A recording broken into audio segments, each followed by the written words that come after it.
Jusqu'à, on va dire, les années 90, les années 2000, on avait tendance, sur les problématiques d'érosion, à agir dans l'urgence.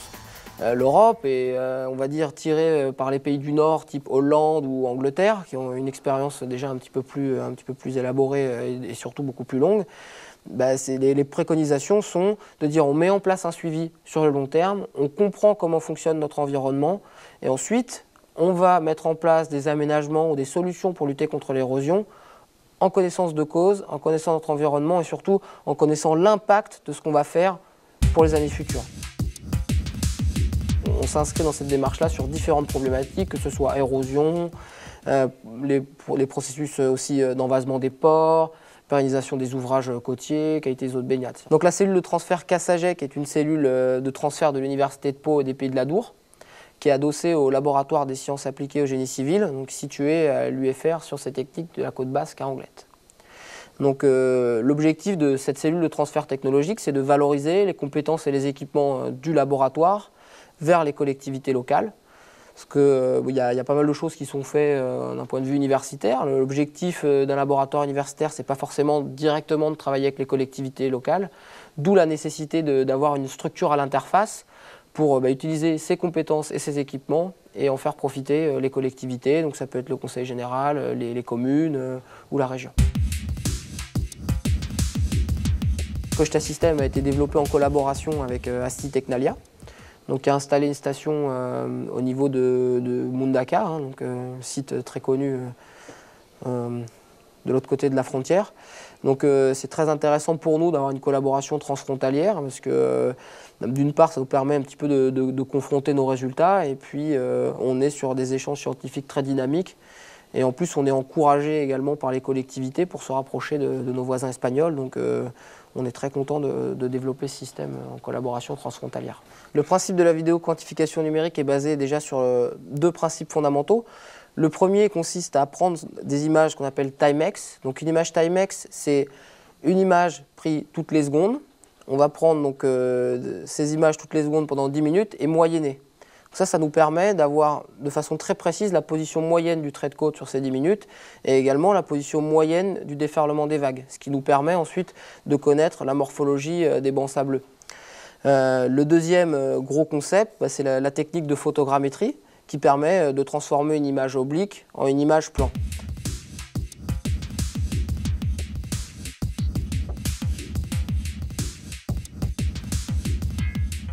Donc là, on est en train de calibrer le système. Donc cette cible, en fait, on va prendre une photo de cette cible et faire correspondre les coordonnées de l'image aux coordonnées du monde réel via cette antenne GPS qui nous permet de nous positionner au centimètre.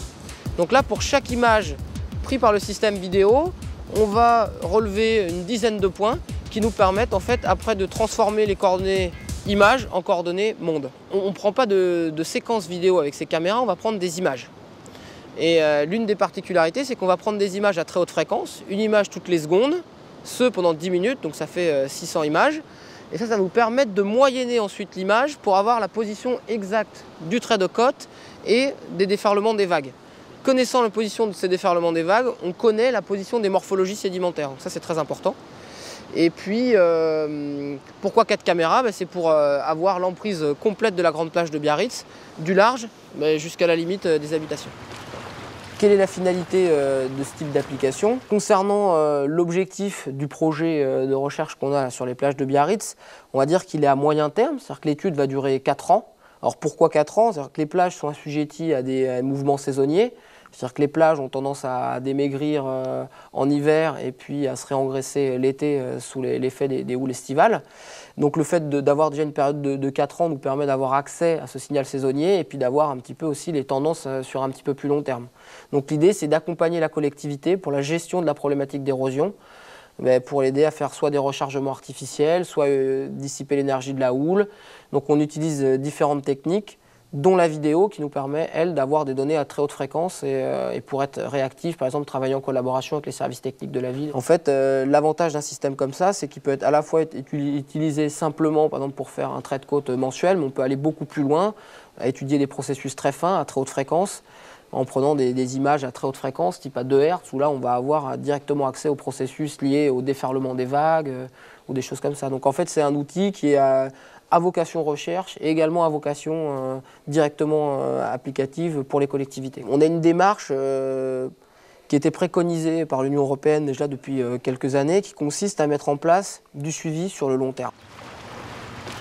Aujourd'hui, on dispose de 7 stations vidéo, dont 6 sur la côte basque, 2 sur les plages d'Anglette, 3 sur les plages de Biarritz, une à Mundaka en Espagne, et également une station qui est installée en Méditerranée sur la plage de Valras-Plage, installation qui a été réalisée dans le cadre d'un projet européen qui s'appelle Beachmed, qui est un gros projet européen donc, sur la problématique d'érosion et qui vise un petit peu à formaliser à l'échelle européenne des systèmes de techniques innovantes. Donc on a été sollicité pour installer le système vidéo dans le cadre de ce projet européen en tant que technique innovante. Et à l'issue de ce projet, on espère avoir la certification européenne, c'est-à-dire ce système-là permet d'avoir une plus-value par rapport aux techniques anciennes et sera préconisé par l'Europe pour faire du suivi côtier dans le cadre de problématiques d'érosion.